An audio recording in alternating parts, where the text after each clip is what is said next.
Okay, let's unpack this deep dive into Delta Sigma the Fourth, because our sources, they suggest a crisis that, well, on the surface looks like a simple failure. Yeah, but it's actually way deeper than that. It really exposes one of the toughest ethical dilemmas the Federation ever really faced. Right. We're talking about a planet DS4 that was, I mean, not long ago, it was this shining success story. Exactly. Two races, the Bader and the Dorset, both naturally pretty aggressive, somehow managed this unprecedented harmony. Federation membership seemed like the next step. Starfleet was originally just there to oversee things, make sure the integration went smoothly. But the whole mission just completely pivoted. Suddenly they're in this dangerous holding action, total chaos. And the trigger, this is the wild part, wasn't some big political thing or a natural disaster.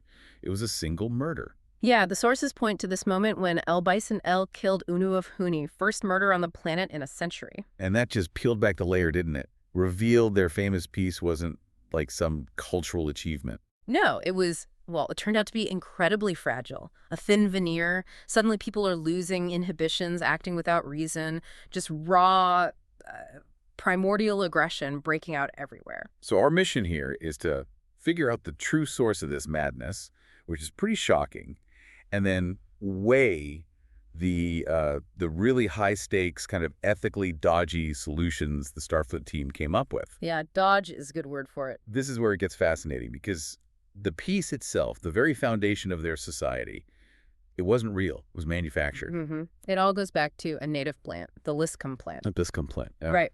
So what the Federation eventually figured out was that this plant gives off these natural gases. They filtered into the ecosystem, into the air, the water. And into the people. And into the people, exactly, into their bloodstreams.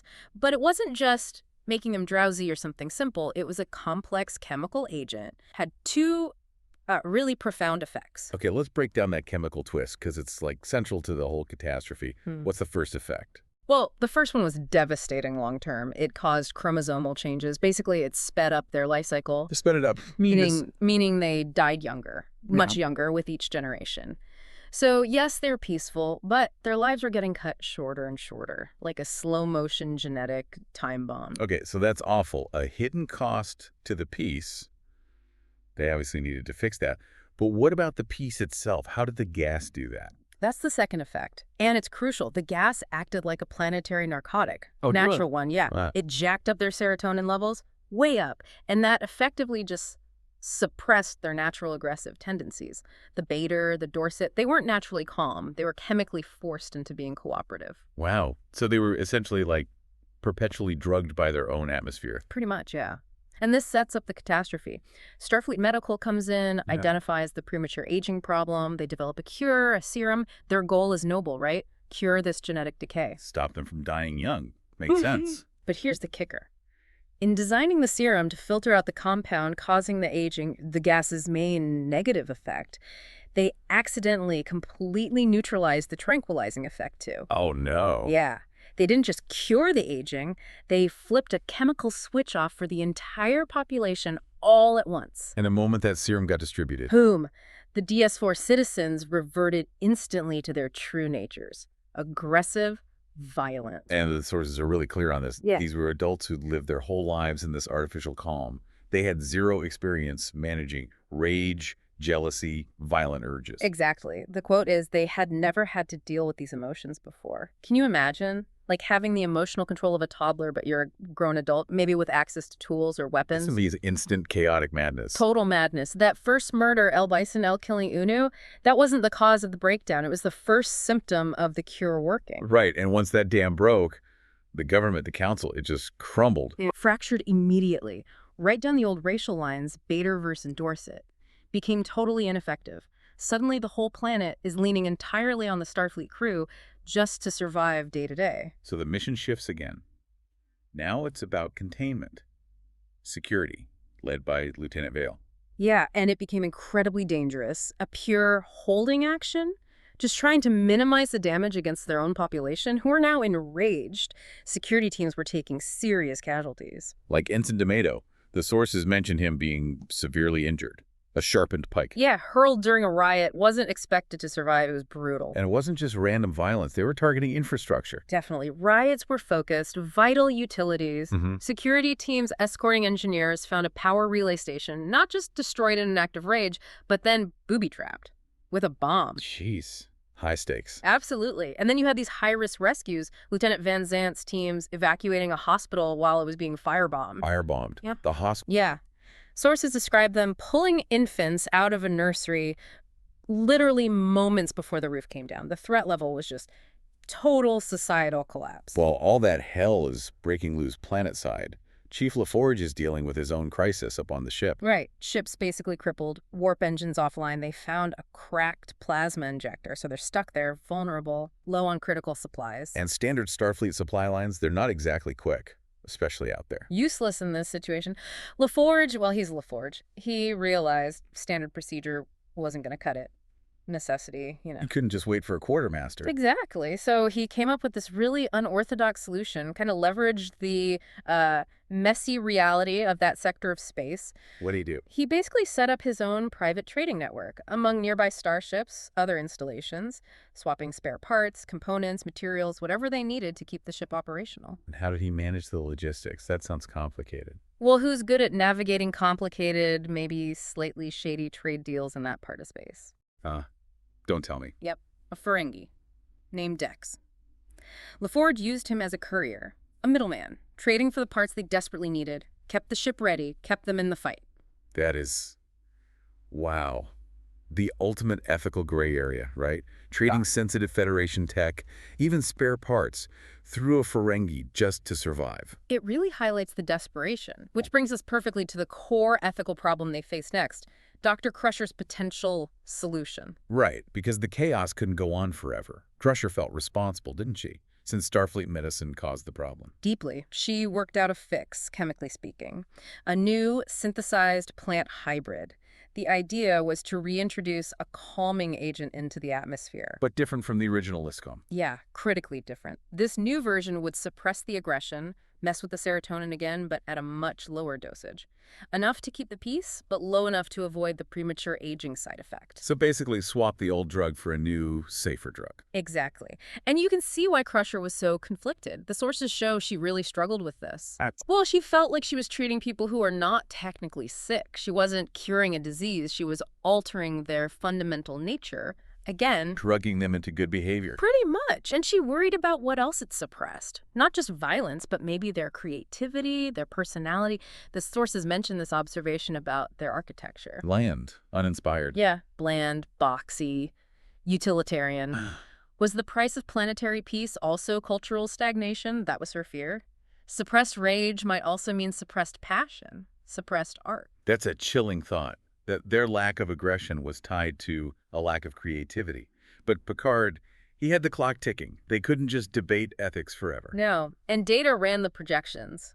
What would it take to restore order naturally without the drug? What was the estimate? Let's see, 17 months, 3 weeks, and 5 days of continuous external police action, psychological intervention, basically a massive long-term occupation. Which they absolutely did not have the resources or the time for? Not even close, especially with the ship needing repairs and the potential for the violence to just keep escalating. So Picard was stuck. Let them tear themselves apart in civil war, which arguably was their natural state now, or intervene chemically. Enforce peace. He made the call, the tough one, authorized Crusher to deploy the new hybrid. He knew what it meant forcing them back into a chemically altered state. How did he frame it?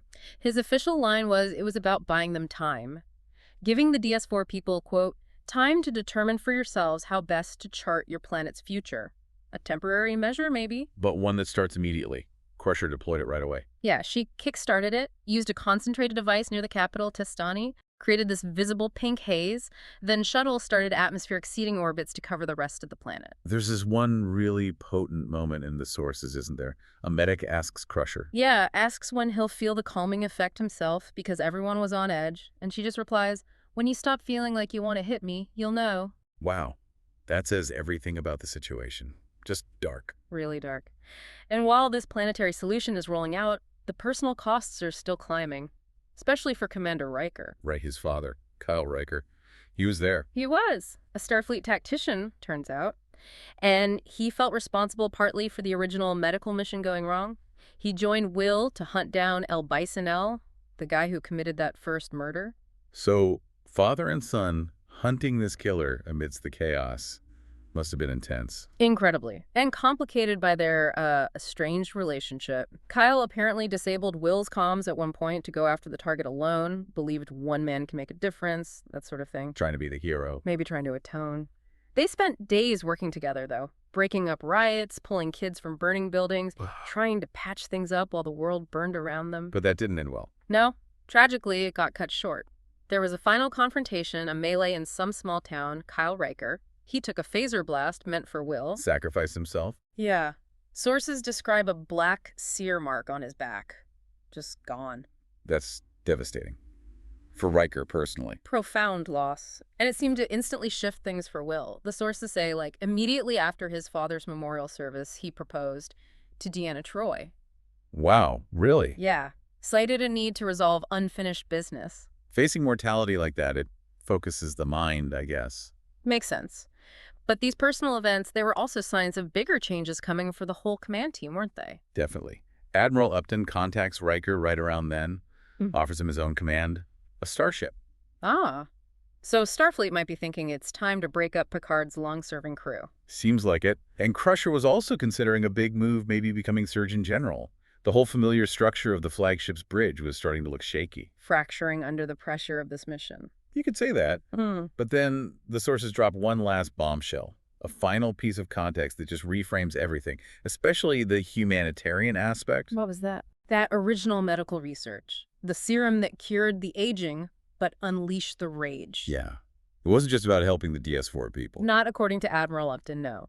He revealed to another officer, apparently, that the real underlying goal of that research was weaponization. Weaponization. How? They wanted to figure out how to potentially create an instant army for future conflicts, using the inherent aggression of races like the Bader and Dorset. Turn it on, turn it off. So the entire project on DS4, finding the cure, it was groundwork for a military application. That's what Upton implied. The Peaceful Planet was basically a lab, a biological experiment they could potentially exploit later. That is deeply disturbing. And it gets worse. Upton then ordered that the research on the cure, the serum, be classified, stored top secret, for potential later use. So keep the rage switch technology handy, just in case. Exactly. A secret military project hidden inside medical aid. Which forces us to, well, to see the final outcome on DS4 very differently. Completely. Their fate wasn't really decided by ethics or local needs. It was military strategy. Their natural aggression was suppressed again by Starfleet with the new drug, primarily to stop a civil war that would have ruined the strategic asset. So the planet was saved from self-destruction, Yeah. but at the cost of their authentic nature. And Picard's team paid a price too. Loss, potential transfers. Yeah, the command team fractured. And the people of DS4, they got peace, but it's a peace based on perpetual chemical dependency, a kind of comfortable stagnation maybe enforced by Starfleet. Which leaves us, and you listening, with this final thought to chew on. DS4 got peace. They got health, longer lives, safety from their own violent impulses. But is a society chemically engineered into harmony really free? Or is that genuine, raw, even aggressive natural expression, even if it leads to chaos or self-destruction, is that some kind of fundamental right? And maybe the biggest question, what happens down the line when the people of DS4 fully realize their tranquility isn't theirs? That it comes from a Starfleet drug introduced after a Starfleet mistake, which was maybe part of a military plan all along. That realization, that could be the next crisis waiting to happen. A whole different kind of explosion.